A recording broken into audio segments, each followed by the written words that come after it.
My name is Joshua Bailey, and this is my Test 5 project, a review of chapters 16, 17, and 21. So I'm going to start this project off by looking at the regulation of gene expression. So each somatic cell in the body, which is any cell other than reproductive cells, contains the same DNA. That means typically the entire genome of any organism can be found in each of that organism's individual cells. So, how is it that two cells can have the same set of instructions but differ so much in the way they look and what functions they perform? Well, this is where gene expression comes into play. Gene expression is the process of activating a gene and enabling it to produce RNA, which in turn leads to the production or synthesis of proteins. An individual cell need only express the functions that are needed for it to do its job, and it does this through protein synthesis. Making proteins that's how cells carry out their numerous functions, and since proteins are coded by the cell's DNA, well, then something must be controlling or regulating what DNA is expressed and what parts of the DNA are not expressed.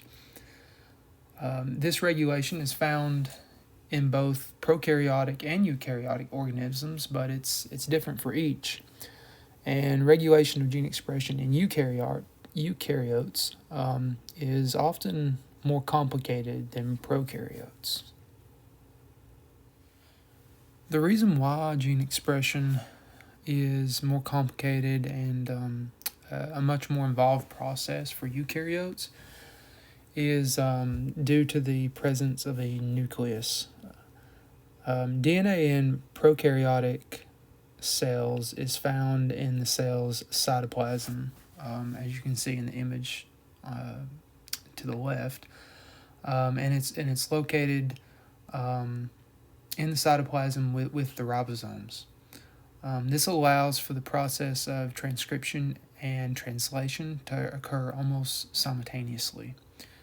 However, in prokaryotic cells, as you can see in the image on the right, the DNA is contained in the nucleus and is separated from the cytoplasm and the ribosomes. So, this DNA, this DNA right here, actually has to travel outside of the nucleus before it can be translated. For this reason, prokaryotes can synthesize the protein they need really quickly. However, eukaryotes, due to the complexity that exists for them, they can better regulate their gene expression. I'll discuss gene expression in eukaryotes later, but for right now, let's just focus on prokaryotic gene expression. So, to better understand gene expression in prokaryotic cells, we first need to understand prokaryotic DNA. So, typically, prokaryotic cells, prokaryotes, they have circular chromosomes. So, their chromosomes will look kind of like this right here. They're not perfect circles, but they're circular. And what it means is that the DNA attaches to itself, kind of like a train track. It's not linear like eukaryotic cells. Eukaryotic cells have linear DNA. That just means it has two ends. Prokaryotic DNA does not. Sections of the DNA that code for proteins involved in the same biochemical pathways are called operons, and so operons are just sections of the DNA. These operons contain genes and code for proteins that generally work together. So if a section of DNA, for example, codes for 3 proteins, say this DNA has code for 3 proteins that are needed to carry out like a specific function, this whole section of DNA is called an operon. Prokaryotic cells regulate gene expression by regulating their operons. They do this by controlling whether or not the operon is what we call on or off, so to speak. And if it is on, they control how often it undergoes transcription or the rate of transcription. The mechanisms that control the expression of genes and operons are called repressors, activators, and inducers. We'll start with repressors. Repressors are proteins that suppress transcription, and what this does is it leads to a suppression of protein synthesis. Some operons, such as the collection of genes in E. coli that are needed to synthesize the amino acid tryptophan, are what are called negatively regulated. This means that the operon is usually always in the on position and must be turned off. E. coli has to have tryptophan to live, and must be able to continually produce it if needed. But if tryptophan is already present in the environment, then the bacteria has to have a way to stop synthesizing it. So the tryptophan operon in E. coli is composed of 5 genes, and these are the TRPE, D, C, B, and A. These 5 genes are used in conjunction or with one another to synthesize tryptophan. That is why together these genes are known as the tryptophan operon. They all work together. Now, just before the coding region of these 5 genes, this operon, there is what is known as the transcriptional start site. And as you may guess, this region is where RNA polymerase it binds to start the process of transcription. Just upstream of the start site is another region called the promoter region, and it is here or near here that we find the operator sequence. And so you got the promoter, and then you got the operator right here. The operator is a sequence of DNA in which the regulator, a repressor regulator in this example, binds to control transcription. So the tryptophan repressor works when connected to 2 tryptophan molecules. So you got this repressor, and then it connects to 2 tryptophan molecules. These molecules bind to the repressor, which allows the repressor to bind to the operator, which again is right up here. So, if 2 tryptophan molecules bind to the repressor then binds to the operator. When the repressor binds to the operator, RNA polymerase can no longer transcribe the mRNA needed to produce tryptophan. But when tryptophan is scarce and there's not a lot of tryptophan in the environment, then this repressor, it won't have any tryptophan binded to it, which means that it can't bind to the operator, which then allows for the RNA polymerase to generate mRNA needed to produce more tryptophan. Another way prokaryotic cells regulate gene expression is by the use of activators. Activators are what we call positive regulators. And a positive regulator is responsible for helping an operon that is by default being transcribed very slowly or maybe not transcribed at all. Activators are much like catalysts in that they greatly increase the rate of transcription of a particular operon. So it doesn't mean that the operon is being inhibited. It doesn't mean that DNA polymerase can't transcribe mRNA using the operon. It just means that it's not getting a lot of attention, and that's what activators do. They really speed up the rate.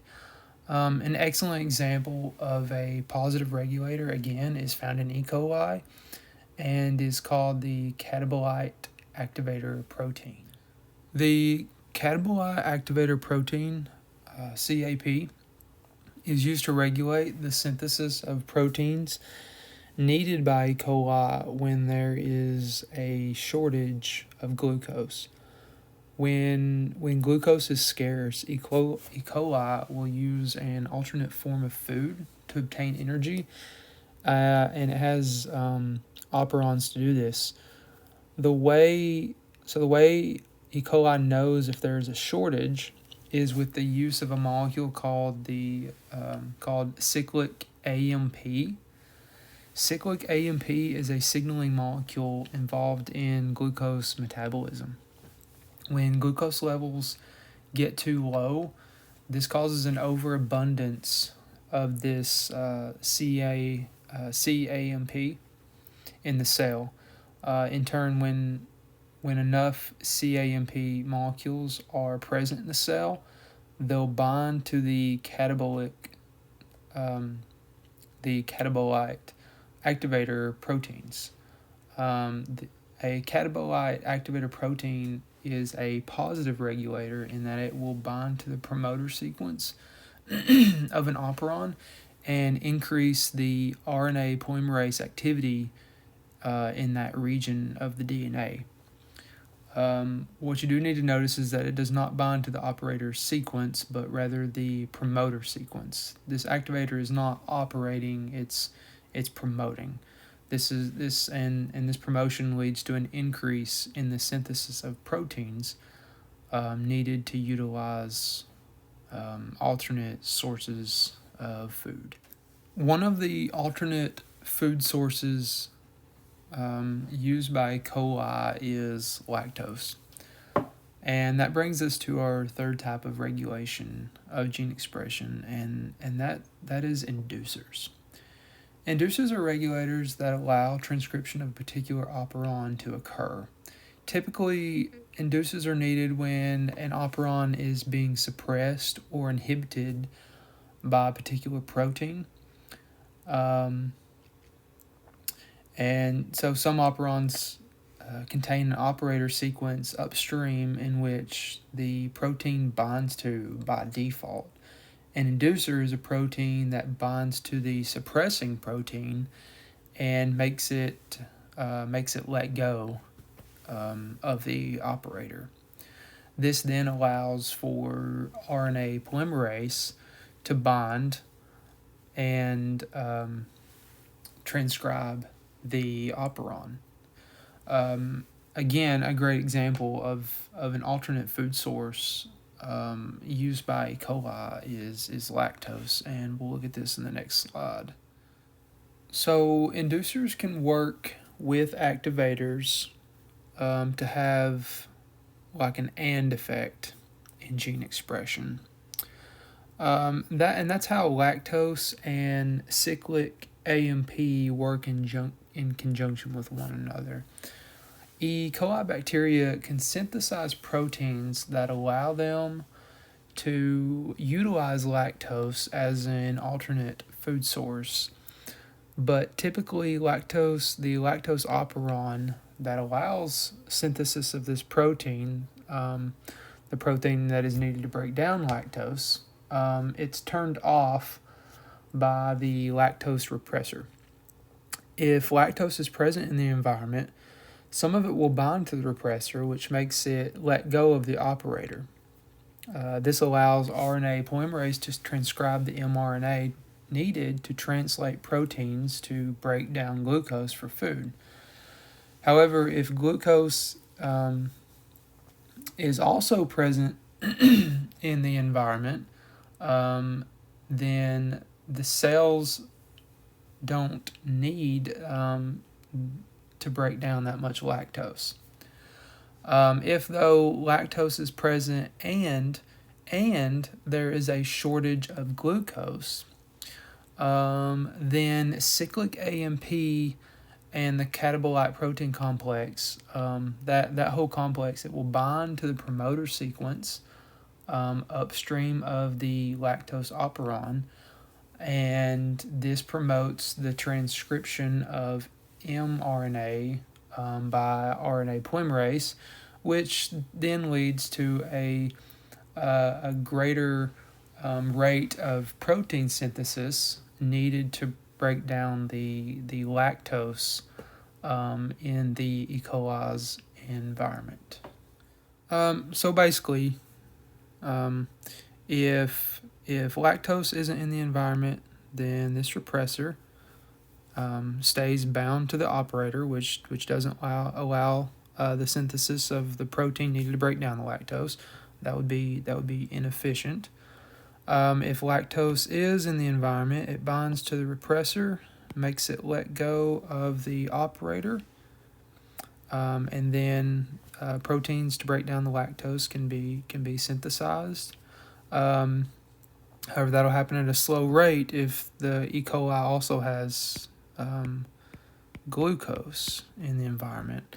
However, if there is no glucose in the environment, if there's no glucose in the environment and there's lactose, well then you'll get this CAMP plus the CAP complex binds promoter, speeds up this reaction right here, and so the E. coli will be able to break down a lot more lactose for the energy it needs.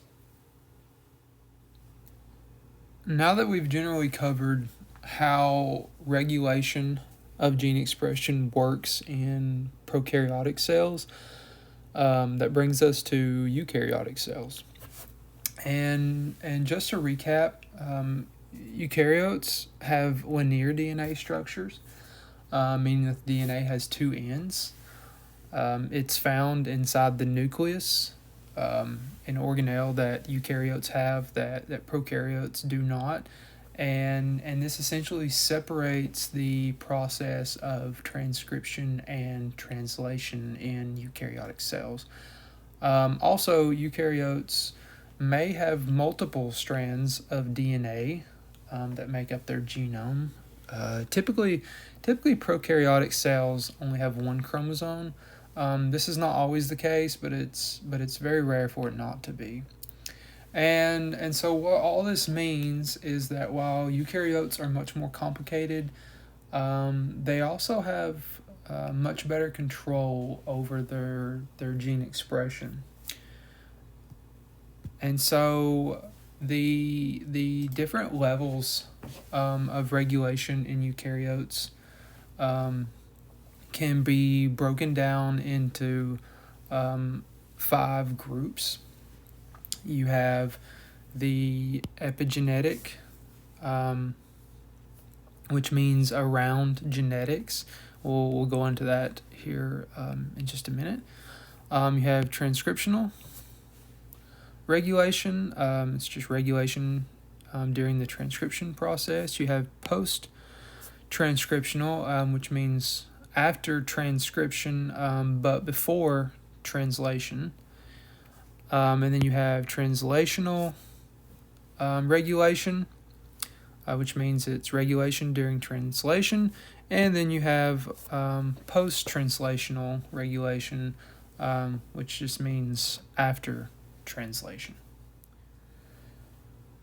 So, as I mentioned a minute ago, Epigenetics means around genetics, or it means a regulation that's taking place around the genes. There are different levels of organization when talking about DNA, such as chromatids and chromosomes. But if you go a little deeper, a little closer, zoom in, you'll find that DNA is also organized by being wrapped around proteins called histones. And generally, DNA is wrapped twice around each histone. If you look at a large section of DNA, these groups of histones and DNA complexes, known as nucleosomes, look a lot like beads on a string. Histones can slide or roll up and down a strand of DNA. So again, kind of keeping with our string example, a good visual of this is if you take a string, this will be our DNA, and we'll let this pencil be the histone. Now, obviously, a histone won't be this long, but if you take your DNA and you wrap it around your histone, like so, you'll notice how the pencil slides up and down the string, like that. And that's kind of how it works with a histone moving up and down a DNA strand there.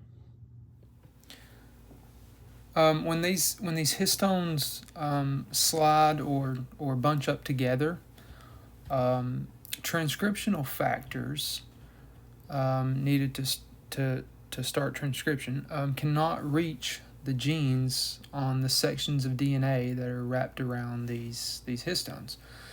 The histones and the DNA both have markers or areas in which molecules can bind to cause histones to pack either closely together or very loosely. Methyl groups are the molecules that will bind and to these markers, and they'll cause the histones to pack really closely together, which again does not allow transcription factors to access the DNA. And it's acetyl groups, on the other hand, that bind histones that do allow transcription factors to reach the DNA. When acetyl groups bind to the histones or to the markers, they actually cause the histones to move further apart, and this is what exposes the DNA. So it's in this way that gene expression can be regulated depending on the amounts of methyl and acetyl groups found in the nucleus. Like prokaryotic DNA, eukaryotic DNA also has sites upstream of the genes called promoters, which again is where RNA polymerase binds before starting transcription. Inside the promoter region, there is another region called the Tawtai box. This region is simply repeats of adenine and thymine dinucleotides, TA repeats. Before the RNA polymerase can bind, several transcription factors, starting first with transcriptional factor 2D, TF2D, must bind first. Once this transcription factor binds to the Tawtai box, once TF2D binds to the Tawtai box, it is followed by other transcriptional factors, 2B, 2E, 2F, and transcriptional factor 2H, which bind to the surrounding region called the transcriptional factor binding site. After this entire complex is formed, DNA polymerase can then bind to begin the process of transcription. So, transcriptional regulation of gene expression often occurs due to external stimuli that affect the rate or how well all of these transcription factors bind to one another and the binding site. And this can include other parts of the DNA itself. So enhancers Enhancers are other regions of the DNA, sometimes really close, sometimes they can be thousands of nucleotides away, but there are other regions of the DNA that, due to DNA folding, because DNA is a three-dimensional molecule, due to DNA folding, these regions come in close proximity to the transcriptional binding sites and actually help enhance transcription. Likewise, transcription can also be repressed. Repressors are mechanisms, as discussed previously, that can bind to the DNA, in this case, the transcriptional binding sites, and can repress transcription. After a gene has been transcribed into RNA, regulation of gene expression may occur before the RNA is ever translated. Regulation between transcription and translation is called post-transcriptional regulation. Post-transcriptional regulation mainly occurs two ways. One by splicing and another by stabilizing. mRNA or RNA has regions of nucleotides called introns, right here. These introns are kind of like junk nucleotides in that they're usually discarded before translation. Although scientists are now discovering that they may actually serve a purpose, they're not needed for translation. Introns are removed before the RNA is transcribed. However, sometimes removing these introns also leads to the removal of the valuable pieces of the RNA, the pieces that will be translated, and these are called exons, and these are the areas right here that have numbers. All right. There are multiple mechanisms that affect which introns are discarded and whether or not exons are discarded with them. But as you can see from the diagram here, gene expression can definitely be regulated depending on the final sequence of the mRNA that makes it out to be translated. Gene expression is also regulated by RNA stability. Once RNA leaves the nucleus and enters the cytoplasm, it can start to decay. Sometimes it can decay rather quickly. So in order to protect the RNA, caps will be added to each end, kind of like ends on a shoestring. The 5' end of the RNA is protected by a strand of GTP molecules, methylated guanosine triphosphates, and the 3' end of the RNA is protected by a chain of adenine nucleotides called a poly-A tail. You see it's a bunch of A's, and then this one over here has this cap, the 5' cap. These caps stabilize the RNA and they keep it from decaying, or rather they keep it from decaying too quickly. However, there are also proteins that can bind to the RNA as well, and these also affect stability. So RNA binding proteins bind to regions of the RNA that will not be translated, called UTRs, right here at the ends, just known as untranslated regions. These regions are located on each end of the RNA, one being the 5' end. It's called the 5' UTR, and the other one is the the 3 prime, 3 prime end called the 3 prime UTR. Depending on how many and what kinds of proteins bind to these regions, RNA can be stabilized or it can be made unstable. So essentially, how well the ends of the mRNA are protected, as well as the addition of RNA binding proteins, all this can determine whether or not the RNA ever makes it to translation. The next way gene expression can be regulated is through the regulation of translation. Like transcription, translation relies on several proteins to help get the process started. These proteins come together to form the initiation complex. This complex must be in place on the mRNA before translation can begin. The first protein that binds to mRNA is eukaryotic initiation factor 2, or EIF2. Looks like ELF. There has to be a good mnemonic device in there somewhere.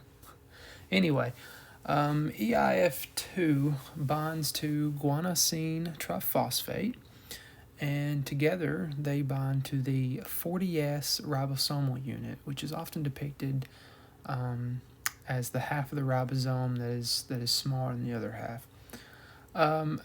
Next, the methionine initiator, tRNA, binds to the 40S subunit, bringing the mRNA with it.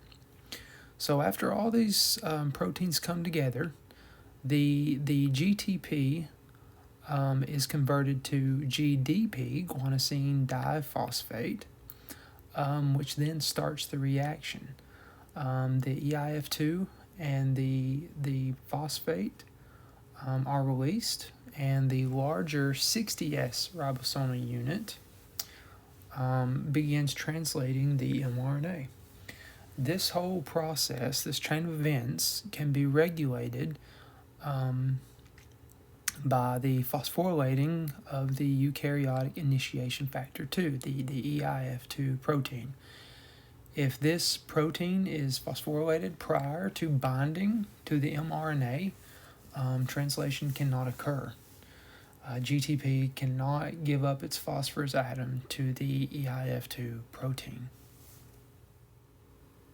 And so this is one way in which a protein may be modified prior to translation, but there are actually many ways proteins can be affected. Proteins can be affected by many external factors. Stress, lack of nutrients, temperature, and even ultraviolet light exposure can all cause protein modifications in the body and in the cells. Proteins may also be discarded or degraded.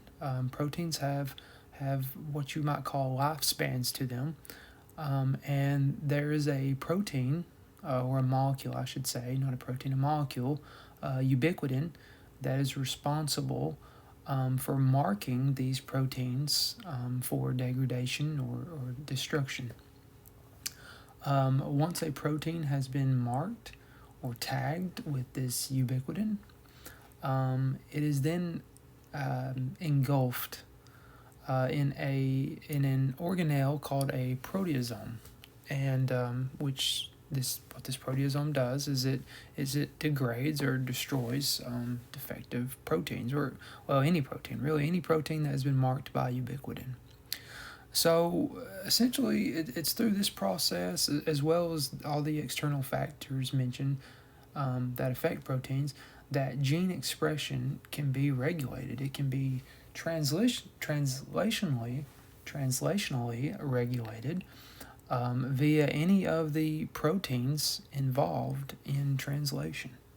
So now that we have an idea of how gene regulation works, we're going to take a look and see what happens when gene expression has been altered. Cancer is essentially a disease, or rather a group of diseases, in which gene expression has been altered. Take cyclin B, for example. Cyclin B is a protein that controls a cell's progression through the cell cycle. It's kind of like a checkpoint. If the cell's genes have been altered such that cyclin B is affected, most of the time that means it's been phosphorylated, the cell cycle may proceed regardless of whether or not it is ready to proceed. This can lead to uncontrolled cell growth, and uncontrolled cell growth can lead to tumors. Now, many cells actually have genes that code for what are called tumor suppressors. The most common tumor suppressor is p53. Unfortunately, the expression of these genes can also be altered. Mutated p53 suppressor gene has been found to be present in more than 50% of all cancer types. Other cancers that, when altered, give rise to cancerous cells are proto-oncogenes. Altered proto-oncogenes are just called oncogenes, and one such oncogene is MYC.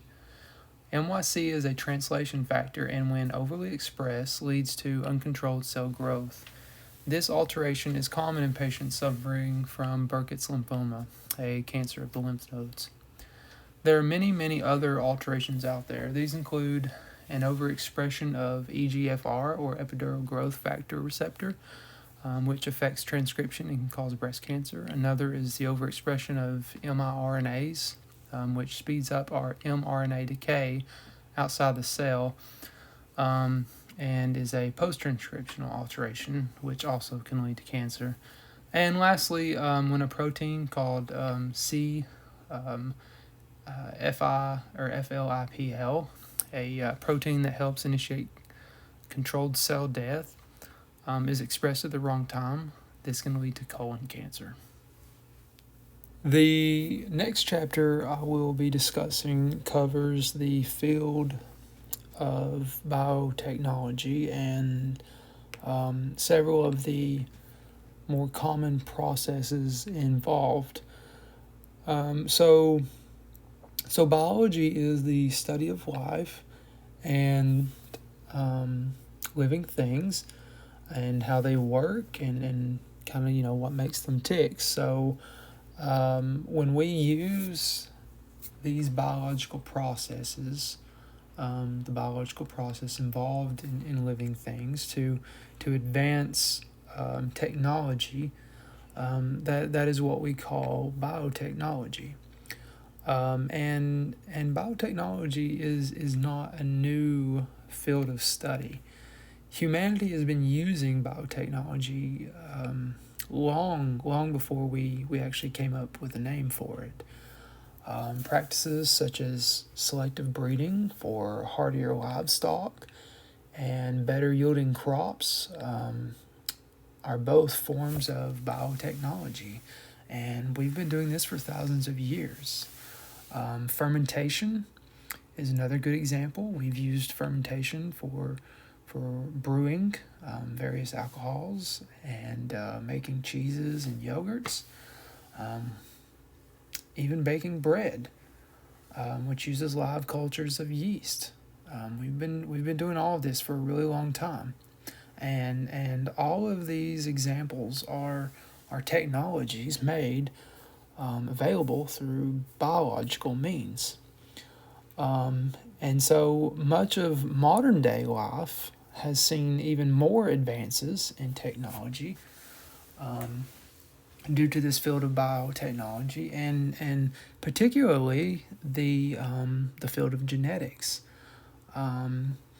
Vaccines, antibiotics, GMO crops, the treatment of oil spills, along with the production of biofuels, are all modern day forms of biotechnology, and how we've used living organisms and their DNA and their proteins to help better our everyday lives. So, just kind of a review. Genetic material, DNA and RNA, are made up of nucleic acids made of nucleotides. So here's a nucleotide.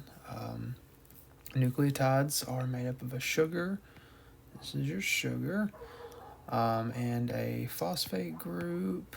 over here, and then you'll have some kind of nitrogenous base over here, and that's your A, C, T, or G, adenine, cytosine, thymine, and guanine. And all of these nucleotides are linked together by bonds called phosphodiester bonds. The phosphate group right here, it has a slightly negative charge, which is important for electrophoresis. And all of these molecules, all of these nucleotides, they come together to form what we know as DNA, which is composed of two strands that complement one another. A's joining to T's, C's joining to G's, in a double helix structure. So none of this is new info at this point, but all of it is crucial for our understanding of some of the processes used to manipulate genetic material. These processes include extracting DNA and RNA, separating it via electrophoresis, copying it as is done in polymerase chain reactions, and identifying specific sequences, which is what hybridization and blotting is used for. We'll cover each one of these in the and these processes in more detail in the slides to come. The first process we're going to look at is DNA and RNA extraction. And this is a pretty straightforward process. You start with your sample, a mixture or solution that contains the genetic material, the DNA or the RNA. And most commonly this is blood or something like that. And what you'll do is you'll add several ingredients to it that break down all the unwanted material in the sample. So the first ingredient you will be using is a lysis buffer. And a lysis buffer targets lipids, like for example the like the phospholipid bilayer that makes up a cellular membrane. And so once the cells have been lysed or split apart, you can then add what are called proteases and ribonucleases to the sample. And what these will do is they'll break down the various proteins and RNA strands in the mixture. So proteases break down proteins and ribonucleases break down RNA strands. After that, you'll add your sample to a centrifuge. And what it will do is it will help further separate this material. And so the DNA will be separated into a liquid, and this liquid can then be transferred into a new container. And at this point, the DNA is still intact, and it can be what we call precipitated, which just means it's no longer mixed consistently or homogeneously with the material. It can be precipitated using an ethanol, like alcohol, and the DNA will actually settle to the bottom of the liquid. In this example, the DNA is being extracted using a glass stirring rod. It's being twirled around the rod, and they just pull the DNA out of the test tube, and that's about it. It's a pretty, like I said, it's a pretty straightforward process.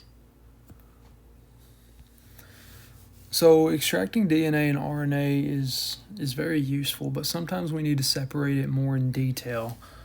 Gel electrophoresis is a very common method used to separate genetic material or even proteins by their size.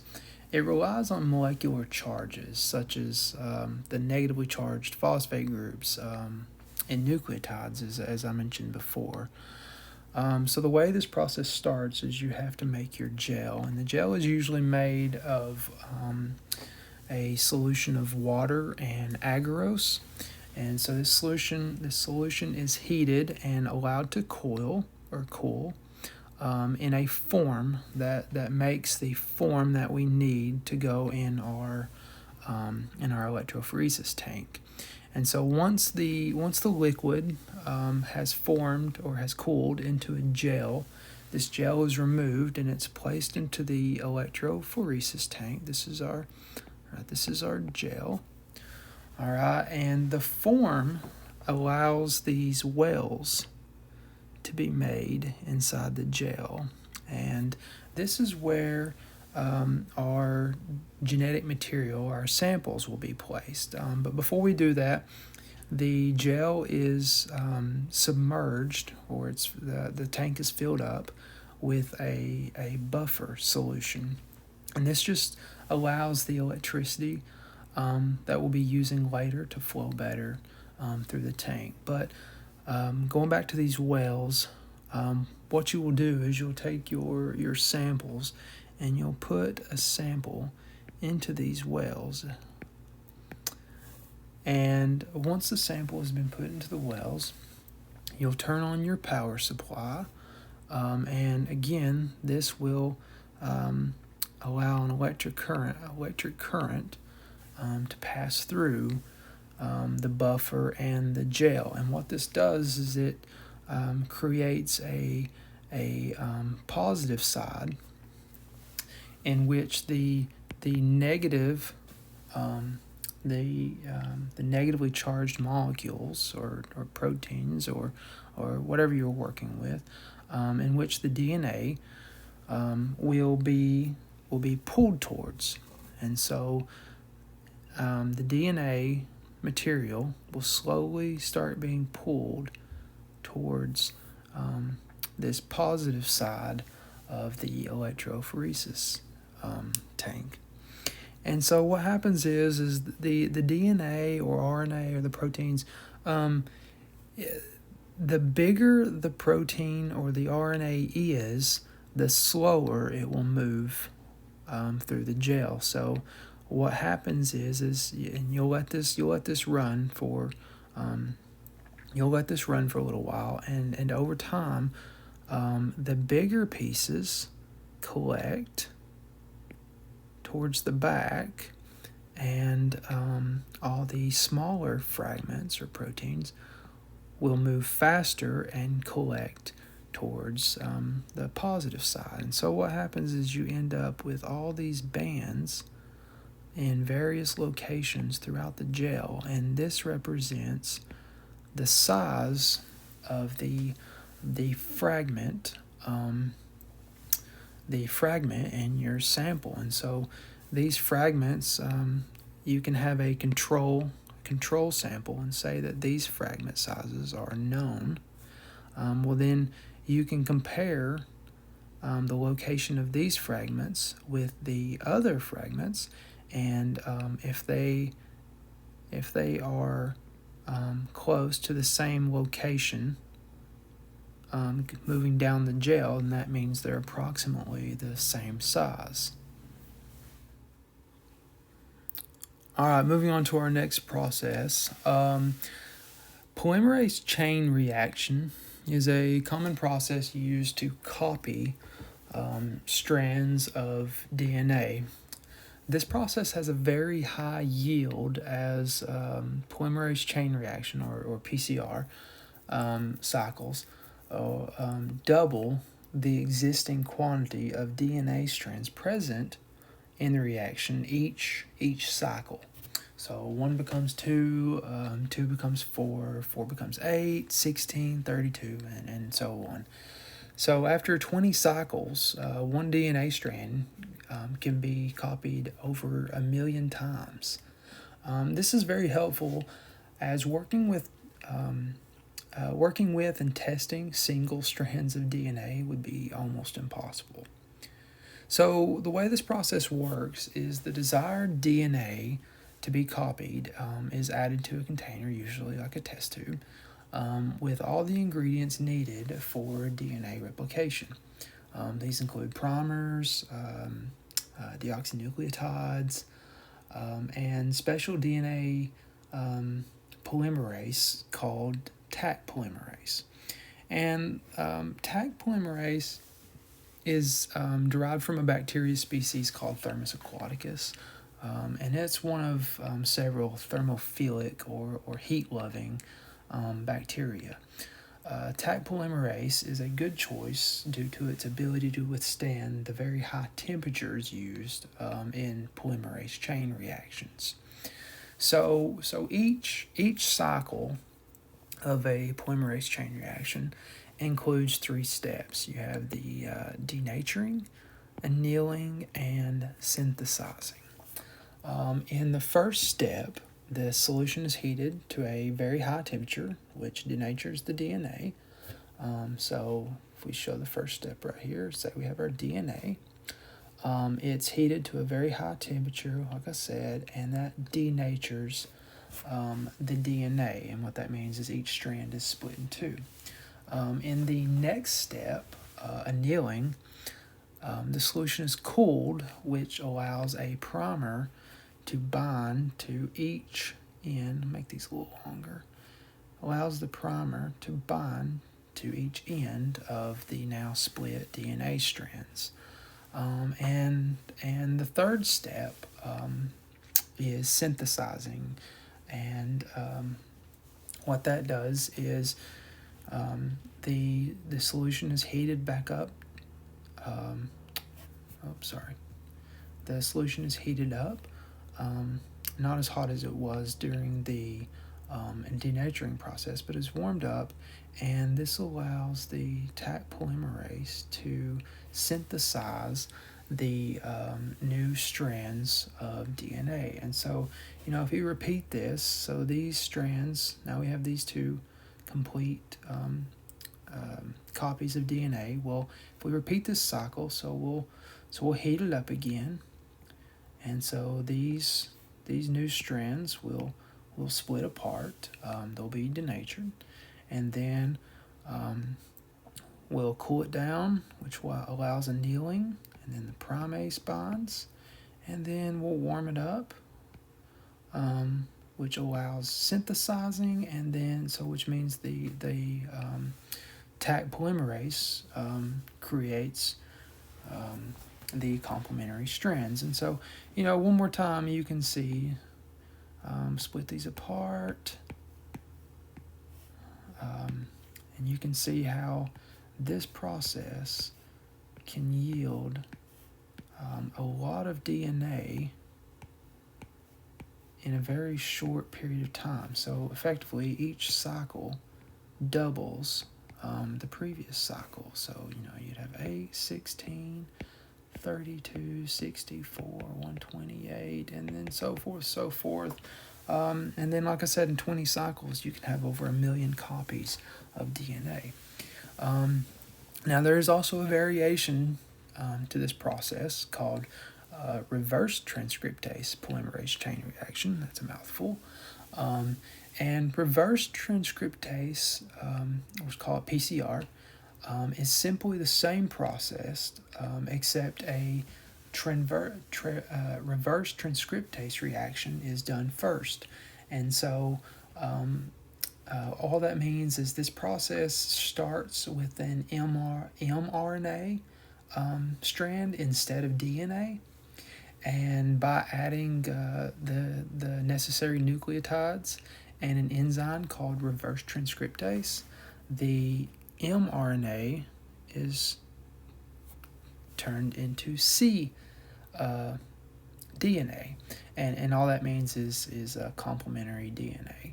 And so basically what you've done, you started with this mRNA and you've completed the complementary strand to it, and then this cDNA can then be used for a regular polymerase chain reaction and be copied. And so the last process I want to look at is hybridization and blotting.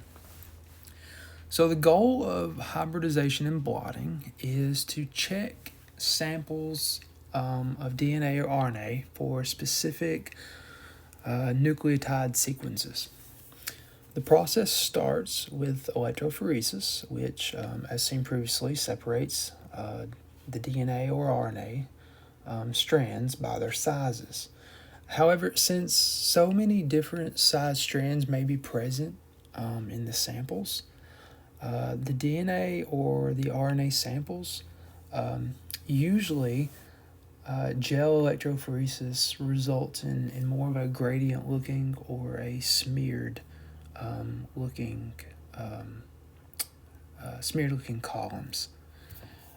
With that much variation, there probably won't be bands as seen in typical electrophoresis results. So the next step, called blotting, involves sandwiching the gel, the electrophoresis gel, between filter paper on the bottom and a nylon membrane on top. Blotting paper, which is very similar to like paper towels, is then placed on top of the nylon, and the electrophoresis results are wicked from the gel into the nylon membrane. So after that, the membrane is then placed in a solution that contains what we call probes. And probes are complementary strands of DNA that have been tagged, either radioactively or fluorescently. And if they complement any of the strands that are bound to the nylon membrane, any of the strands that have been wicked from the gel to the nylon membrane, they'll bind to them. And that or hybridize. That's why it's called hybridization. It's these strands binding to the other strands, and this is when you can then see bands on the nylon membrane, similar or like the bands that you would see in a electrophoresis reaction. So anytime this process is used to identify DNA, it's called southern blotting. Identifying RNA is called northern blotting. And if this process is used to identify proteins, it's called western blotting. And a really good way to remember this is to remember snowdrop. So if you take snowdrop and you put it on top of one another like this, so then you have southern blotting is DNA, northern blotting is RNA, and western blotting is proteins. So the next thing we'll be looking at is molecular cloning. Molecular cloning is the copying of genetic material.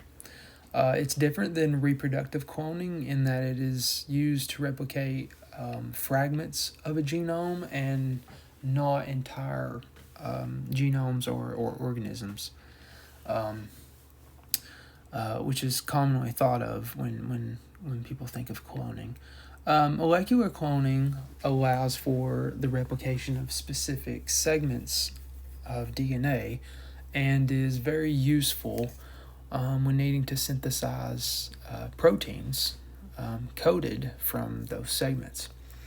A very good example of when this process might be needed, when molecular cloning might be needed, is for the production of things like insulin for patients with diabetes. So molecular cloning is commonly done with the use of a bacterial host and what are called plasmids, also known as vectors. Plasmids are just small circular molecules of DNA, and they can be used to carry other segments of DNA. A segment of DNA that codes for a specific protein can be inserted into a plasmid and then introduced to the bacterial host. and which is usually easy, because bacteria naturally share plasmids for things like antibiotics. So the plasmid will be introduced to a bacterial host, and then once the plasmid is introduced, the bacteria will start using it, as it would naturally occurring plasmids, to synthesize proteins. Now the cool part is that when these bacteria, when they reproduce, or when when they make copies of themselves, which is known as cellular cloning, by the way, when they reproduce or make copies of themselves, they also make copies of this inserted plasmid. So basically, this turns the bacteria population into a small protein producing factory. And as the population grows and reproduces, the introduced plasmid again will also be reproduced, and they'll keep synthesizing it and are using it to synthesize the needed protein. And when enough of that protein has been synthesized, it can be collected. So now that we've looked at molecular cloning and plasmids, and why this process is beneficial, we'll look at the process more in detail. Plasmids with foreign DNA inserted are called recombinant DNA molecules.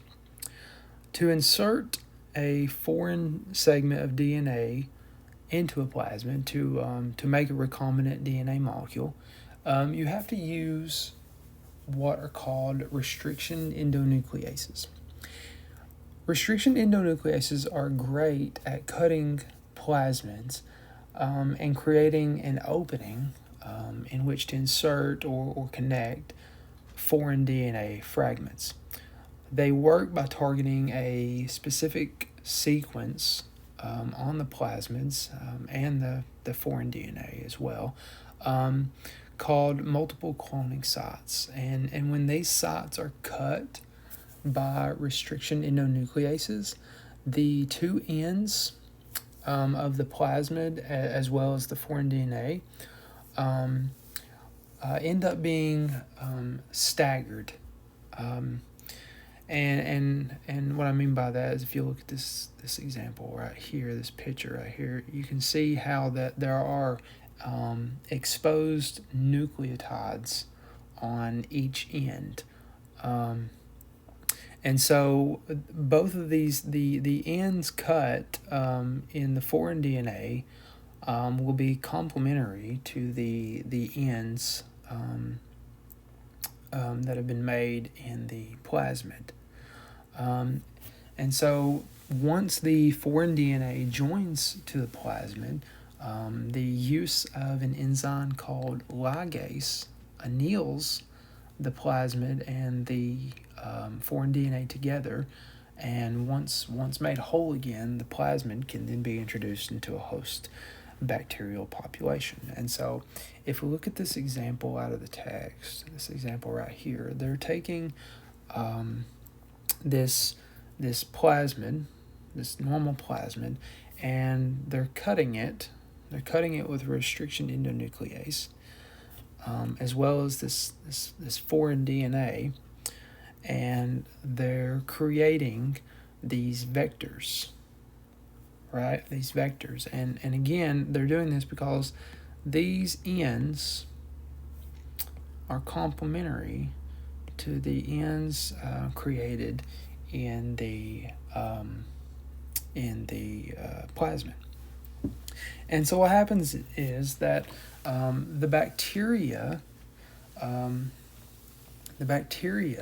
that are introduced, or the bacteria that uptake this new vector, this new foreign plasmid, they no longer have the ability to break down this chemical called ampicillin. It's what it does is it makes them sensitive to this ampicillin, this ampicillin chemical.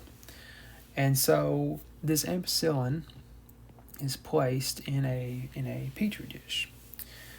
And since these bacteria are now sensitive to the ampicillin, these bacteria will now die. All right, but the way you know which ones have taken up the plasmid and which ones haven't, there'll also be another chemical placed in the petri dish called xGAL, and xGAL is metabolized by the same pathway that is used to metabolize lactose, which is what this LAC-Z gene is used for. So when this LAC-Z gene is cut, it is made inactive, which means that the bacteria that don't have this gene can no longer break this down. That goes hand in hand with their inability to survive in the ampicillin environment. So basically, the bacteria that can break down the xGAL, they release this blue dye, and it turns them blue, and then the bacteria that die due to their inability to survive in this ampicillin, and consequently also cannot break down xGAL, they turn white. And so, that's a good visual way of being able to determine which colonies of bacteria have taken up the foreign plasmid or the recombinant DNA molecule, and which colonies of bacteria have not. Using recombinant DNA to alter or modify part of an organism's genome is called genetic engineering. An organism that has been modified is called a genetically modified organism, or GMO. You've probably heard of this. If the recombinant DNA uses DNA derived from another species, the genetically modified organism or the host is called transgenic. And if you look at the picture that is attached to the slide here, this cat appears or produces a bioluminescence due to being genetically modified with a gene from a jellyfish species called, according to the text, Aquaforia victoria. And what this gene does, it produces a protein called a green fluorescent protein, which gives the cat this bioluminescence. One way of modifying an organism's DNA is through the method of gene targeting. Now, this is a kind of a reverse genetics approach. General genetics is based on observing a trait and then figuring out what gene or genes might cause that trait or has produced the trait. Gene targeting is it's kind of the opposite. A targeted gene will be mutated or even deleted through the use of recombinant DNA, and then the results will be observed afterwards. So, like, for example, if you deleted genetic material and say like the genome of a cactus, right? And that cactus grows, or as that cactus grows, you observe it has no needles. Then you have a pretty good idea that those genes deleted had something to do with the expression of needles in the cactus. So it's kind of like let's alter these genes and see what happens. In addition to genetic engineering, there's also genetic diagnosis and gene therapy. Genetic diagnosis is testing for a suspected gene disorder before actually starting a treatment. As mentioned with the cancer earlier, the section on cancer, there are many altered gene expressions that can cause specific types of cancer. Performing a test to better identify what genes are responsible for a particular cancer will give the doctor a much better idea of how to treat it. Now, many diseases can also be treated by what's called gene therapy. Gene therapy uses genetic engineering to help treat or even cure, in some instances, help treat or even cure a disease. Gene therapies can be administered through multiple vectors, like the picture seen here, a adenovirus. This adenovirus has been genetically engineered, and when it binds to a cell or a host, it inserts its DNA, and the genetically engineered DNA is inserted with it, since it is now part of the adenovirus's DNA. And so when this DNA is inserted into the cell, it helps synthesize, or it causes the synthesis of additional proteins depending on what that genetically engineered DNA codes for.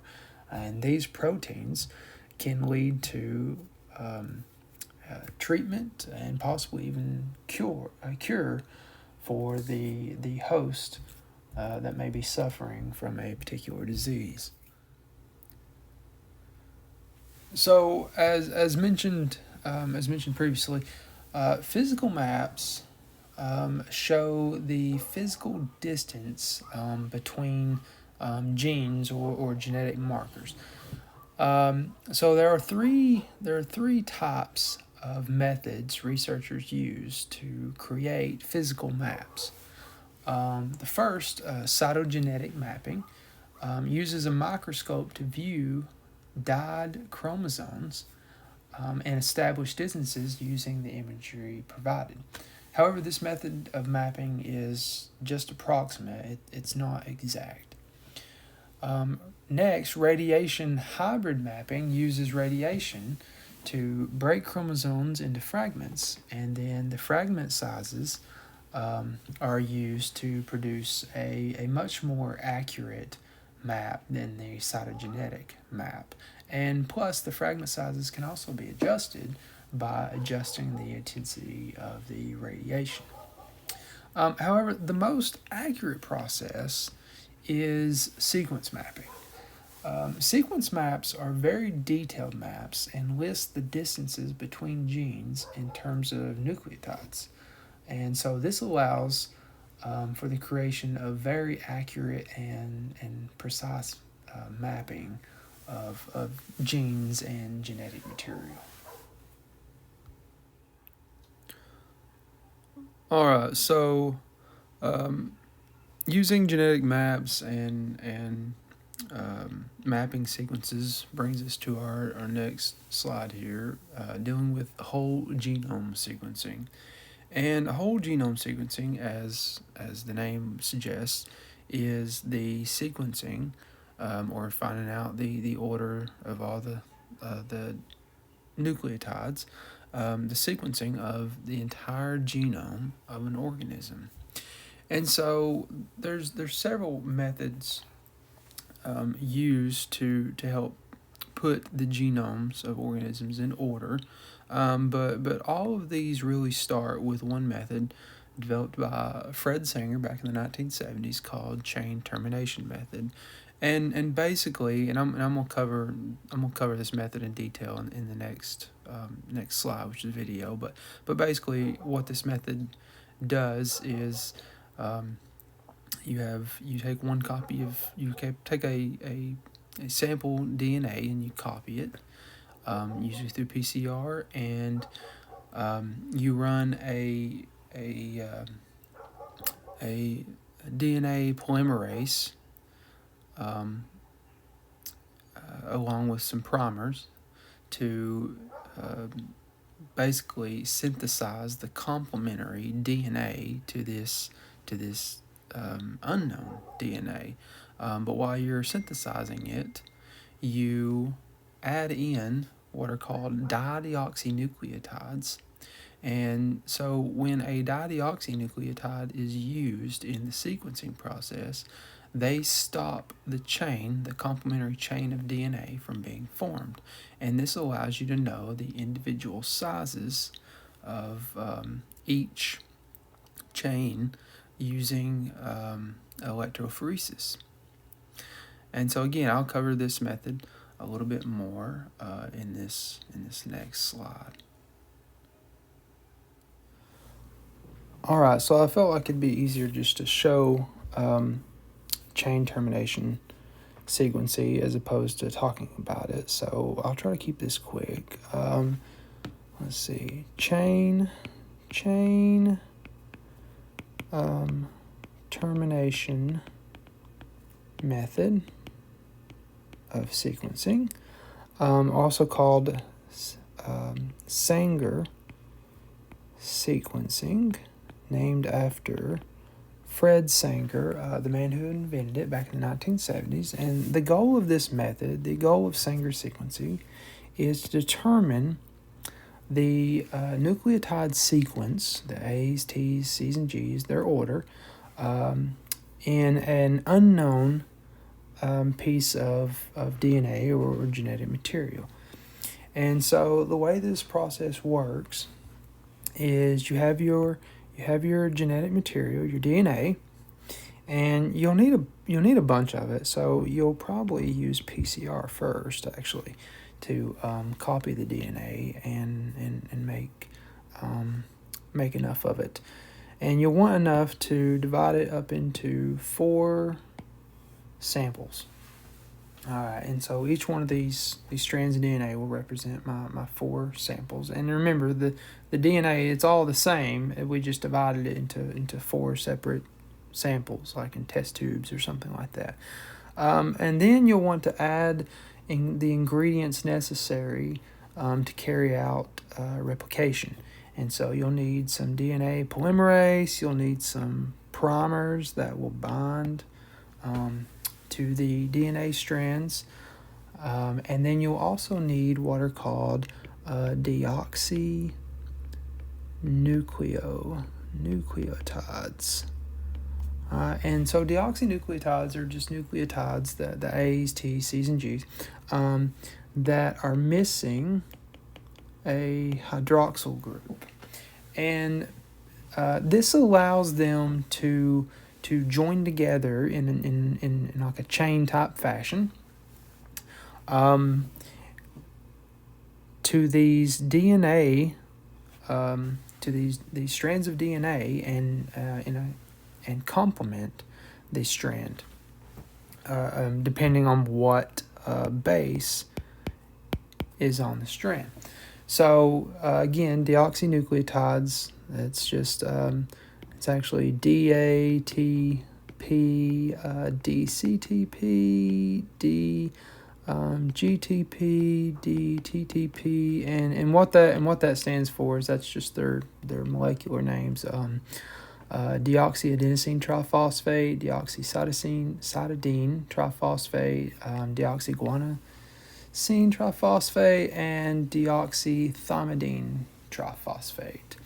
All right. Anyway, so all these deoxynucleotides are added in with these samples, and then we're going to need just a small amount of dideoxynucleotides.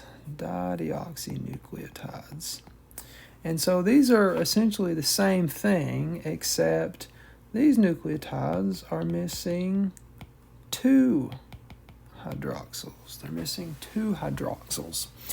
And so missing 1 hydroxyl allows them to bind to a nucleotide. However, since they are missing their other hydroxyl, another nucleotide cannot bind to them. So basically, once they bind to an existing chain, that chain is terminated, and that's where it gets its name, chain termination method. So real quick, say for example this DNA. Now we actually wouldn't know the sequence, but just for example, say it had the sequence. Let's say A T G C G C T A T. Okay, something like that. All right, so all of these deoxynucleotides, when this reaction takes place, they would just start bonding and forming these chains, just going up the unknown, or complementing the unknown strand there. However, and I'll use a different color for this. Let's use green. However, when a dideoxynucleotide binds, say a dideoxynucleotide binds right there, well then this chain is terminated, so it will not get any longer. All right, so what will happen then is you'll add you'll add a sample of deoxynucleotides to each one of these samples, and only one type of dideoxynucleotide. So like this one, we use C, so this one would get, say, let me go back to my green here real quick. Trying to keep it short. All right, this one would get DD CTP, which is dideoxycytidine triphosphate. These names get long. All right, and then this sample may get DD ATP, and this sample would get let's see, DD GTP, and then maybe this one would get DD TTP, right? All right, so basically, anytime, and not this wouldn't happen to every strand, because we wouldn't put too much of these dideoxynucleotides in there, but just enough to where it happens occasionally, okay? Where it just happens occasionally, because if you really flooded this sample right here with a bunch of this DDCTP, well, these strands would never make it past this first C right here.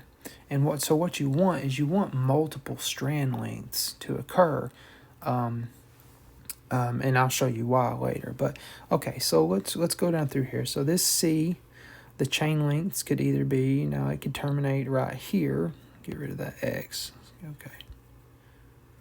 Okay, so it could terminate right here.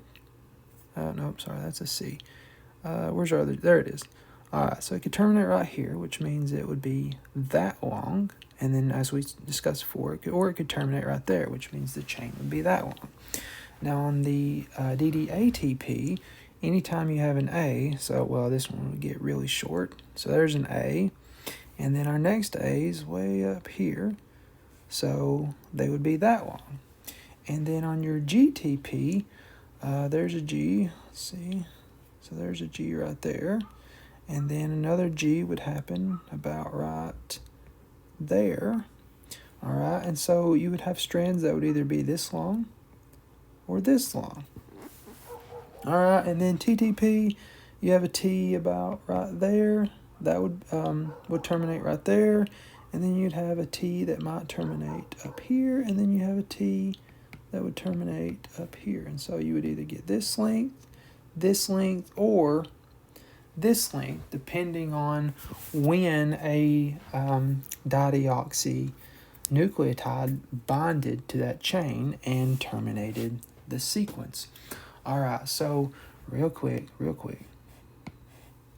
Let's erase all this.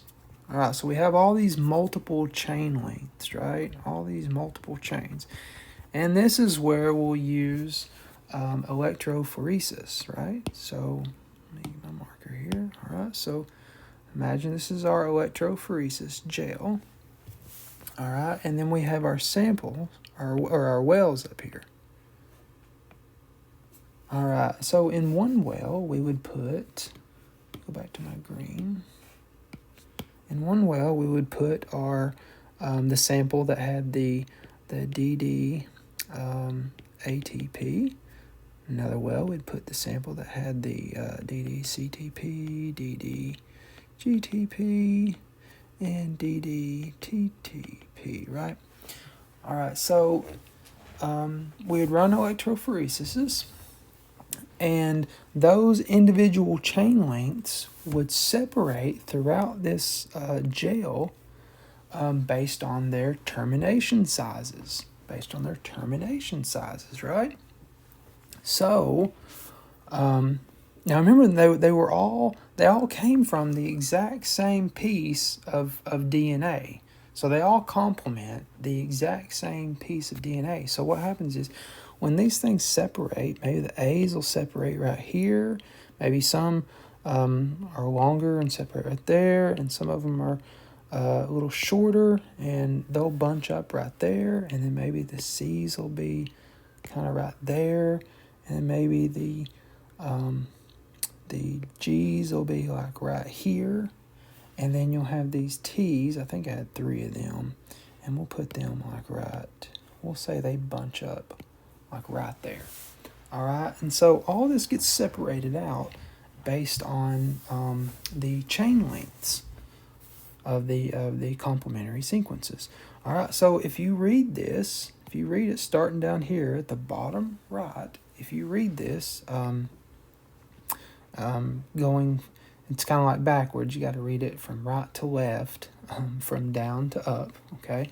But anyway, so if you read this, that's a T, that's a C, that's an A, and then we have another C, then we have a T, and then a G. Oh wait, this is a G down here. Sorry, that was a G.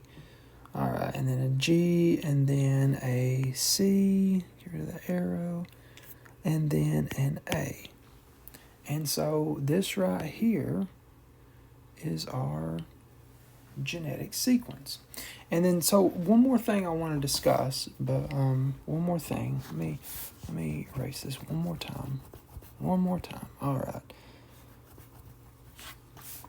And so that was the classical sequencing. Now, real quick, I want to look at modern sequencing. So modern sequencing, we would have done the exact same process, right?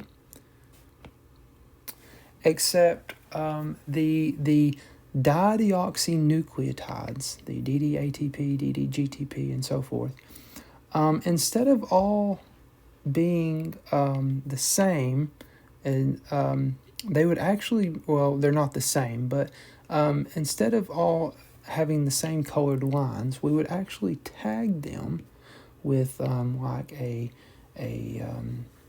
radioactive tag or a fluorescent tag or something like that.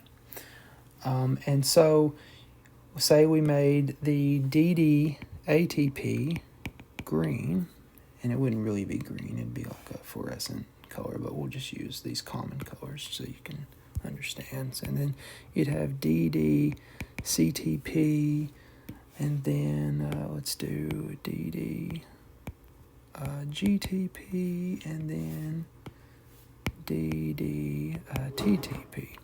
All right, so we could put each of these in these individual wells right here, but you know what? The cool thing about this method is since they're all different colors, we don't have to. We can just we don't even have to have 4 different samples. We could have ran the entire process with all the DD, ATPs, CTPs, GTPs, all that, all in the same sample, and then we could put this sample right here in this well, and when it separates out, look what's going to happen. You might get some A's right here, and then maybe your C's will be like right here, and then maybe your G's will end up right there, and then maybe your T's will end up somewhere around here. And so now Now you don't even need 4 samples. You can look at the colors and tell what they are. There's T's. All right. Here's A's. A's right there. And here's G's. All right. And then who are we missing? We're missing red. There we are. All right. Nope, I used red. Who am I missing? Green. I think I used green. I think that's it. Okay. Well, anyway. And so you can I missed that C. That's what I didn't do the reds. Here's the red. All right. So C and then C. There we go. All right. And so you can see from this the sequence is T, C, G, G, T, A, C, T, A.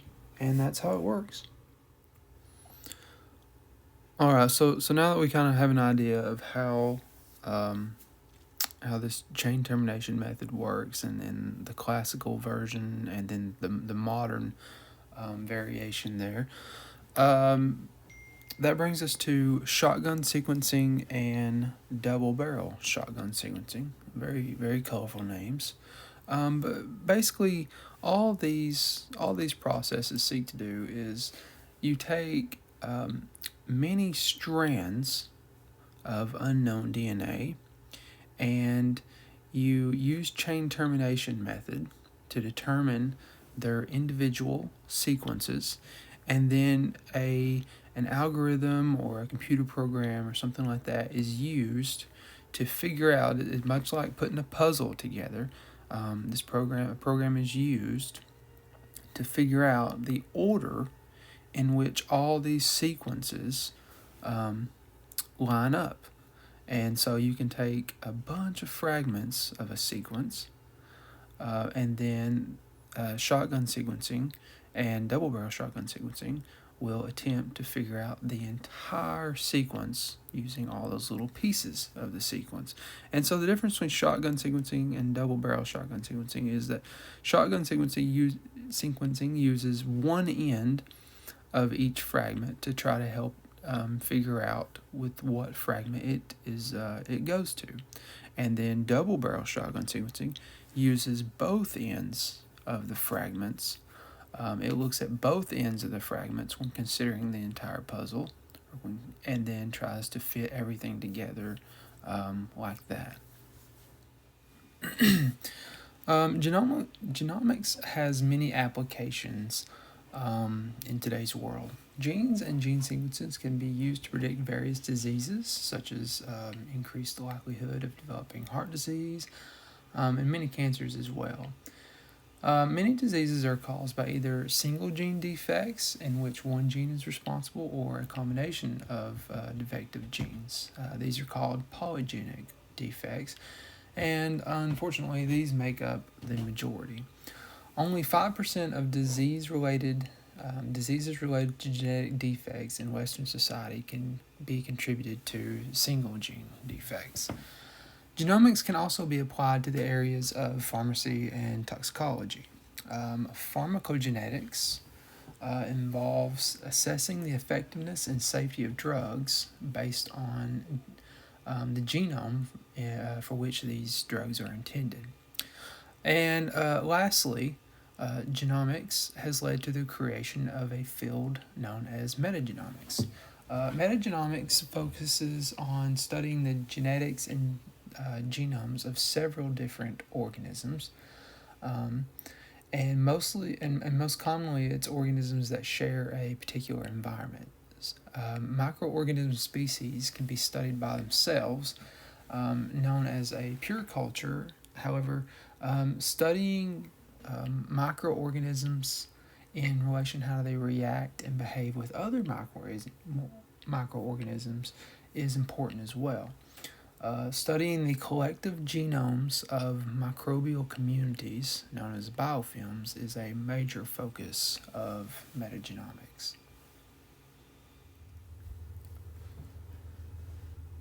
The study of proteins resulting from genetic material has led to a field of study called proteomics. This is the study of the proteins produced by cell types. A proteome is the entire set of proteins that is produced by a cell. Like proteomics, like proteomics is the study of a cell's proteins. Metabolomics is the study of metabolites produced by cells. The entire set of metabolites produced by a cell is known as that cell's metabolome. Proteomics relies on many methods of protein analysis. One of the most common methods is mass spectrometry, in which seeks to determine common characteristics of a molecule, such as its structure. Another is two-hybrid screening, which is used to determine if two proteins interact with one another. Studying proteins is allowed for better diagnosis and treatment of many cancers. A protein whose expression is affected by a cancerous disease is known as a biomarker, and a group of proteins affected is known as a protein signature. Protein signatures are usually more accurate and reliable when trying to determine if a person may or may not have cancer. Alright, so the last chapter I'll be reviewing deals with viruses. And I'll be moving through it somewhat briefly. It's not a very long chapter. But we'll start with the evolution of viruses, and then their morphology, and then how we classify them.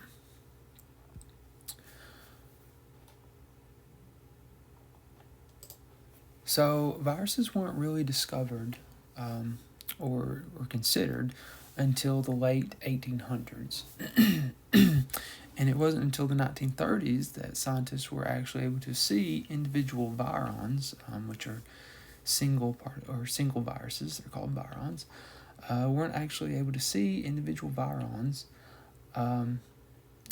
until the invention of an electron microscope. This allowed them to actually see what viruses look like. Viruses are extremely small, much smaller than bacteria, and we weren't, for the most part, we were unaware of their presence until very recently in human history. Where viruses come from is still very much debated. Viruses do not fossilize, and so there is no fossil record that researchers can look to when trying to figure out where they came from. However, there are three central theories as to their origins. The first, called de-evolution, says that they basically started out as free-living cells, but evolved into the more simple entities that they are today. The escapist theory suggests that somewhere along the way, a piece of DNA or RNA escaped a cell, and that eventually led to the creation of viruses. And then lastly, the host-driven theory looks at viruses as the products of evolution relying on hosts, the host that they infect. Basically, if the host evolves, then the virus evolves to keep up, and that's how they've came to look the way they do. So looking at morphology, viruses come in many shapes and sizes, but all viruses are simply genetic material protected by a protein shell, so to speak. This protective layer of proteins is known as a capsid, and is made of individual subunits called capsomeres. Most viruses take one of four shapes. Filamentous viruses look a lot of like long cylindrical structures, in which case inside is the genetic material or the DNA. And then you have what are called the isometric or icosahedral viruses, and these typically just look like spheres. And I'll try my best to draw one here. Alright. And they just typically look like spheres. And then after that, you have enveloped viruses. And what these are is you have the capsid inside these whatever capsid they take. The capsids are inside the virus along with the genetic material, but they have this additional layer around them. This additional layer around them, and that's why they're called enveloped. And then the last one we'll look at is the head and tail viruses, and these are generally the more popular ones. This is what people usually think of when they think of viruses, and these are the ones that have these cylindrical structures, and then on top they'll have that spherical head. That spherical head. I'm really not a very good drawer, but have that spherical head, and then they have these long-looking legs that come off of them, like that right there. And then attached to these capsids, you'll also have what are called glycoproteins, and these are what allow viruses to infect a cell. They kind of mimic, like they're kind of like keys, and they unlock the cell. The cell recognizes these glycoproteins, and it allows the viruses in. So next we're going to look at virus classification. And the classification of viruses can be done in several different ways. This table shows classification by genome structure and core. So this includes whether or not the virus has DNA inside of its capsid or RNA. Is the DNA is it single-stranded or double-stranded? Is the genetic material, is it linear, like we were talking about earlier, or is it circular, kind of like the way plasmids are? And then it can also be classified according to whether or not the genetic material is non-segmented, which means it's just one single segment of genetic material, or segmented, kind of like the way, we have multiple chromosomes. Viruses can have multiple sections to their genome. Another way of classifying viruses is based on their capsid structure, as seen in this table. So is the virus, is it a helical structure, or the cylindrical, spherical structures that we saw, the filamentous, the isometric, enveloped, head and tail? All of these things can go into classifying a virus according to its capsid.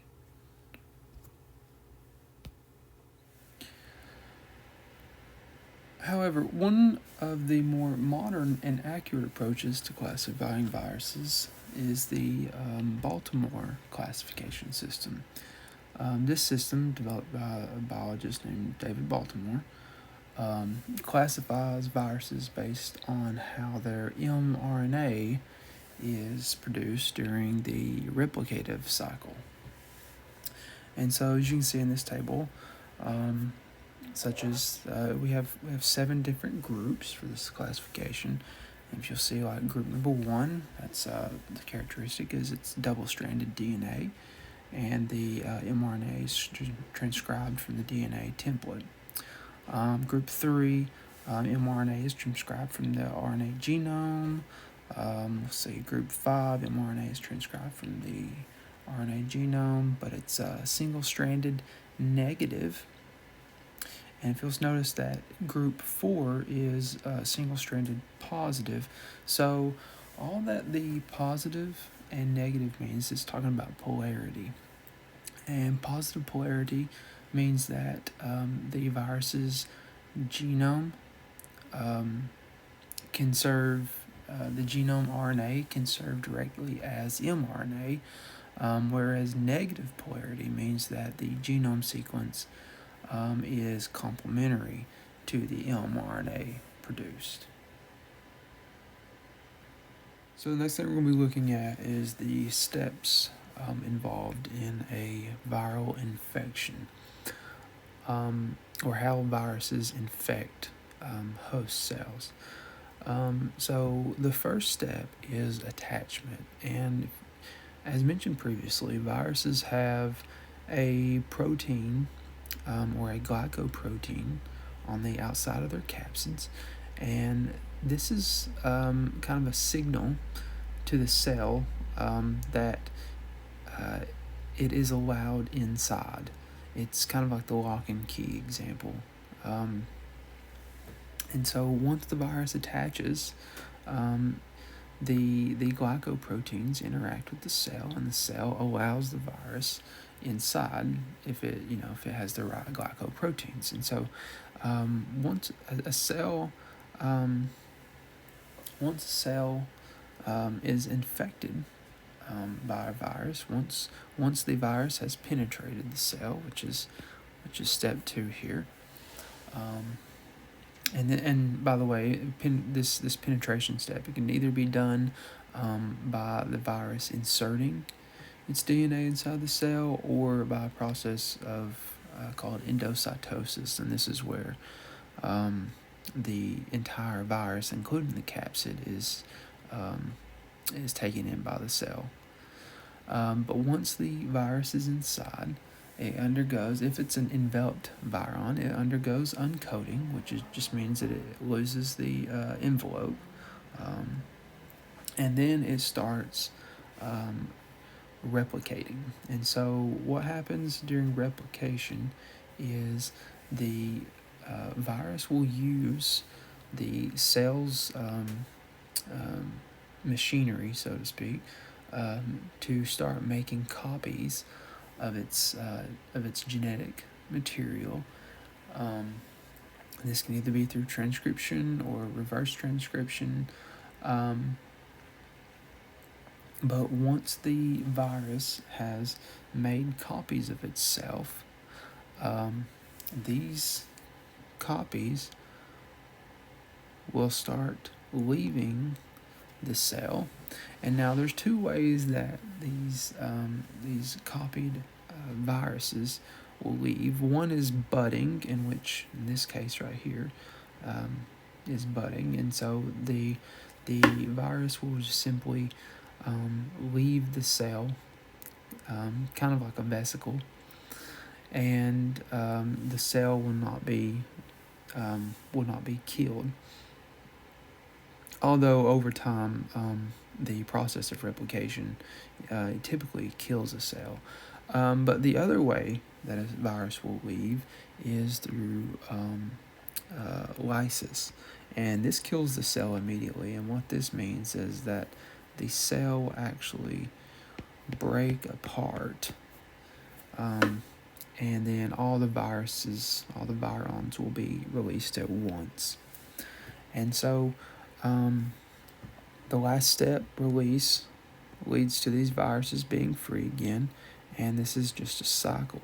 The virus will then find another cell, infect it, and then these steps will be repeated. It'll attach, it'll penetrate it, it'll uncoat inside the cell if it has an envelope, replicate, the virus will assemble itself using the cell's machinery, and then it will release again. Alright, so now that we know a little bit about how viruses, what process they use to reproduce, we're gonna look at it a little bit more in detail, and we're gonna look at their hosts, and how different viruses infect different hosts. And so the first type of virus we're going to look at is bacteriophages. Bacteriophages, as their name suggests, infect bacteria. And once a bacteriophage infects a bacteria, And depending on the virus, it can undergo three different modes of reproduction, which makes it a productive virus. Viruses that reproduce are considered productive. All right, so the first mode of reproduction is the Lytic cycle, and this is simply when the virus infects the cell, or the bacteria in this case, um, reproduces copies of itself, as seen over here. And then at the end, the cell is lysed, which is why it's called the Lytic cycle, and all the viruses um, escape. And then so the cell is killed at the very end when it is lysed. The next cycle, the lysogenic cycle, the bacteriophage will enter or will insert its DNA or genetic material inside the bacteria, but instead of making a bunch of copies of itself and lysing the cell, its genetic material, its DNA, will actually join the bacteria's DNA, and then so it reproduces anytime the bacteria reproduces. Anytime the bacteria reproduces, it copies itself, including its DNA, and then so the virus's DNA is copied as well. And then it's not until a certain condition is met, this example says stressful conditions, that the DNA actually has the ability to separate itself from the bacteria DNA, and then it will leave the bacteria, and then it may actually infect a bacteria and use the Lytic cycle next time, or it could just infect another bacteria and maintain the same lysogenic cycle, just depending on what conditions are present. And then the last cycle is the latency cycle, and so all the latency cycle means is that the virus will infect bacteria,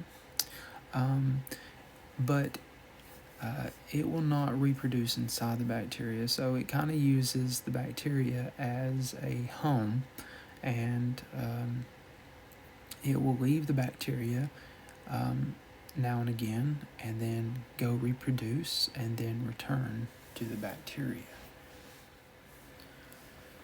Okay, so after bacteriophages, now we're going to be looking at animal viruses, and these are the ones that we're most familiar with. Animal viruses can be either what we call naked viruses, which means that their genetic material enters the cell by itself, and so there's no capsid present when they enter. And the way they do this is either the cell will attach to the outside of a host, virus will, and then as the genetic material enters, it kind of creates a vesicle, and then it travels around in this cell, in this vesicle structure. The other way it can enter is through means of like a created channel, and so the virus will attach to the cell, and then so there will be proteins that actually open the cell up, and so this would be like the layer here, and it actually allows the DNA or the genetic material inside. The other way animal viruses might get inside the cell is with their capsid, and these are known as enveloped viruses. And so these, as this slide says, will enter through a receptor-mediated endocytosis, and that's when the glycoproteins that are on the outside of the cell, they interact with the cell's membrane, and so the cell will literally just let the entire virus inside. And then the other way it might be through fusion, and so fusion is just when the virus, as the name suggests, fuses with the host's membrane. And so if you have this virus, all right, and it comes in, and then so it just kind of does this right here, and then it just kind of fuses with the membrane, allowing the genetic material inside.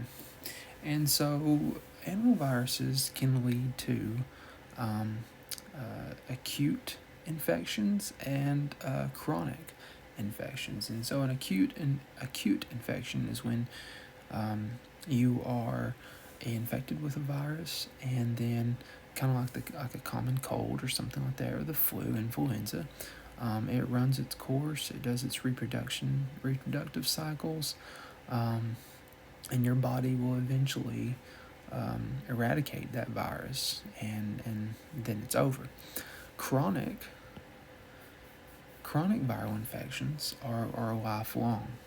And what that means is that it's think like herpes or something like that. The virus will enter the body, and it will take up residence in the cells.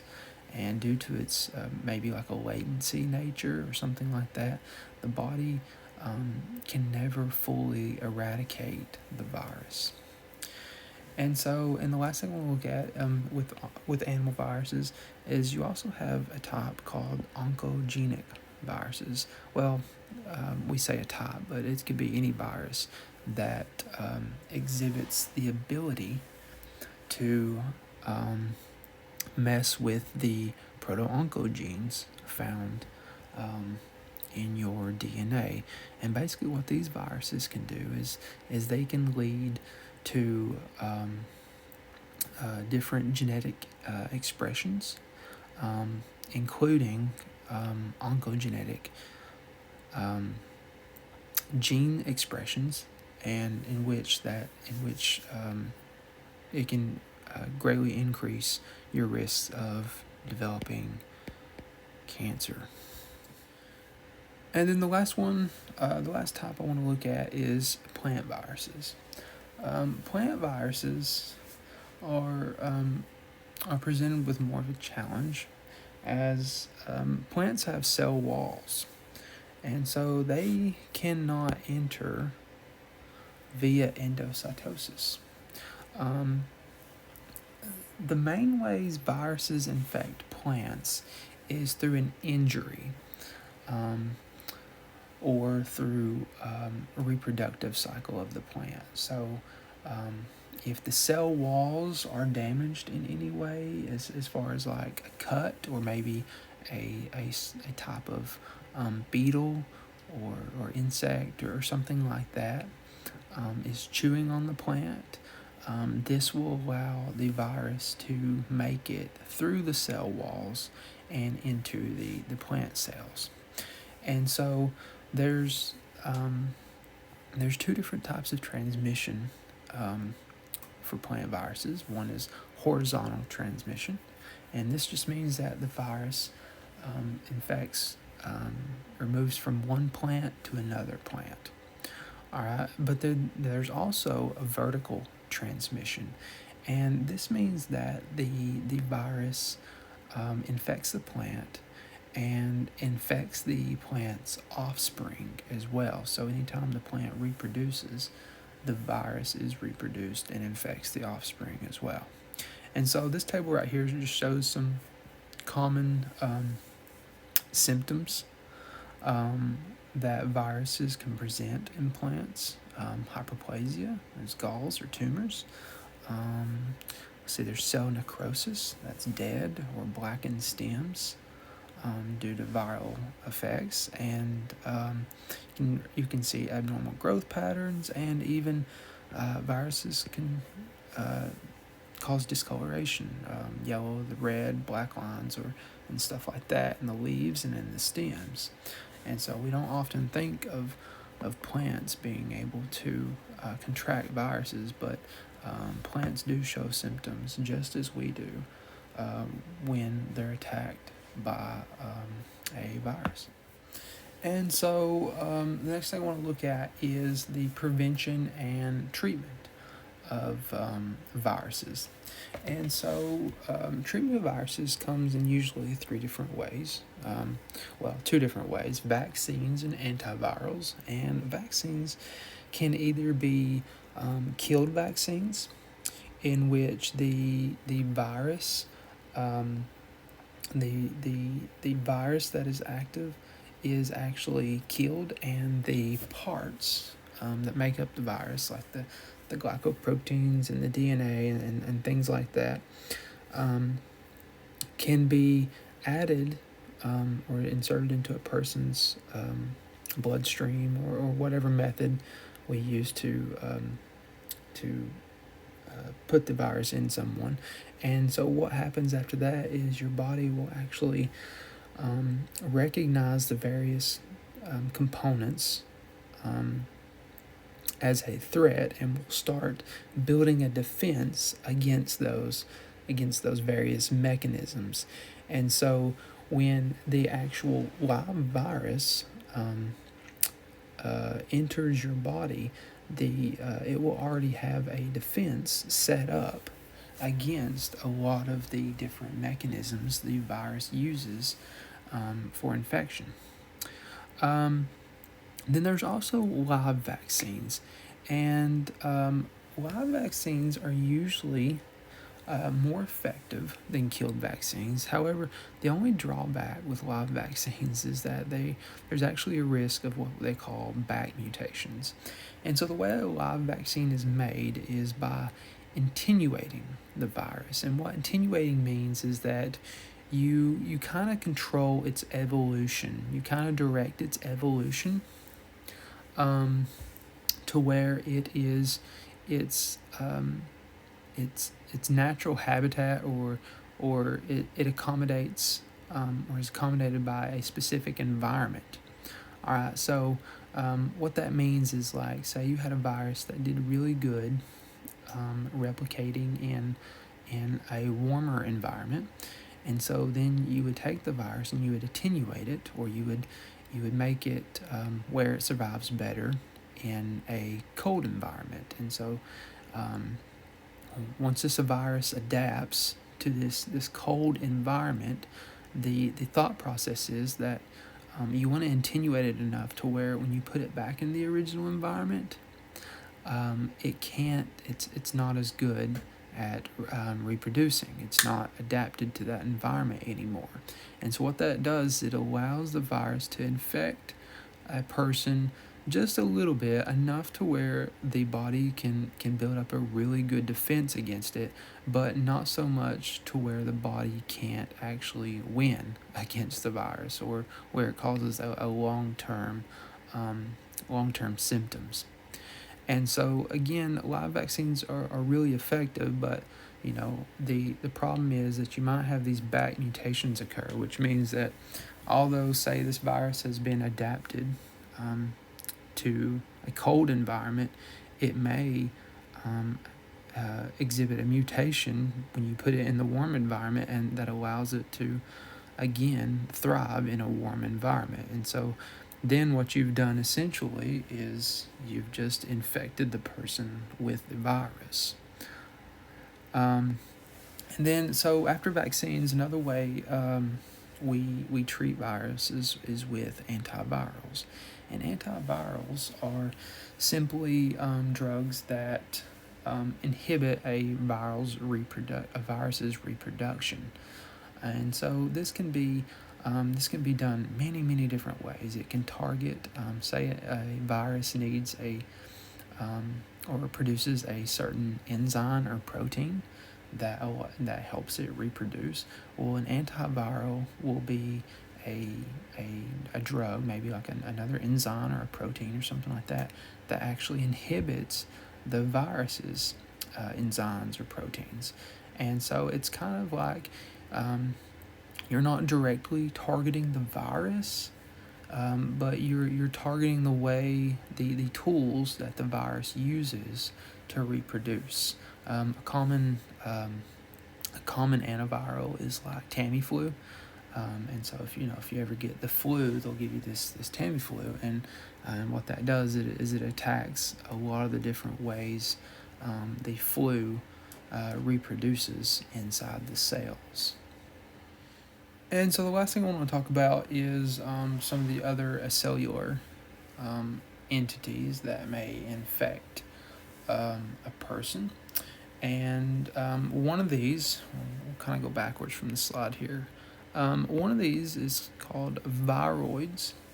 And viroids are extremely simple in that they don't have a capsid or anything like that. They're simply just single circular RNA particles. They don't produce any proteins. They just make more copies of the RNA of themselves. And so that right now viroids are currently only known to infect plants. So that's good. We don't have to worry about viroids yet. Hopefully no mutations occur anytime soon. But then the other cellular entity is called a prion. And right now, there's only one type of these entities. That's why it's actually named after what it is. It's a prion, and prions are found in the neurons inside cells, inside a lot of animal cells. And so, what a prion does is it's an enzyme, and for years researchers didn't think that this was actually possible. They didn't think that you could just have a pretty much just a protein structure that could cause a sickness or a disease. But there is one out there, and it is a prion, and a prion is an enzyme that is inside the neurons. And so what happens is that this prion has a normal version, which is called the cellular version. It's prion. And what happens is it undergoes a slight malfunction. It's the protein structure is folded differently. And so this becomes prion, known as the Scrapie variant. All right, and so this happens a lot in the human body. There's many times enzymes are misfolded. Proteins can be misfolded after transcription. However, when this enzyme is misfolded in a very particular way, it makes this Scrapie variant, and this Scrapie variant actually has the ability to cause other prions to become misfolded. So, if you have this Scrapie variant and you have these other enzymes, well, if he hits this guy, this one then becomes a Scrapie variant, and then maybe these will hit these two. So they become Scrapie variants. And so all of a sudden, all these normal enzymes are being turned into these Scrapie variants inside your neurons. And so what this leads to is different folding inside the neuron, the different protein. These prions exhibit a different folding nature, and so in normal prions, and it's mainly in the beta sheets, okay, and so normal prions, about 3% of them make it into this beta sheet phase. However, in the Scrapie variant, I think the number was around 43%. But anyway, a lot more of these prions are folded into this beta sheet formation. And what this does is, if you have this neuron, this is the outside of the neuron, these beta sheets kind of start building up like these long columns throughout the cell, and they just keep extending. All right, and so if you get a bunch of these inside the brain, they start producing a plaque, and the end result of this is the diseases that we know as mad cow disease, Kuru, and I think there's a few more out there. But so these diseases, they're not actually viruses, they're not bacteria, they're actually caused by this one enzyme, and when it starts making these beta sheets, it produces this plaque. And if you look at a person's brain or an animal's brain that's been infected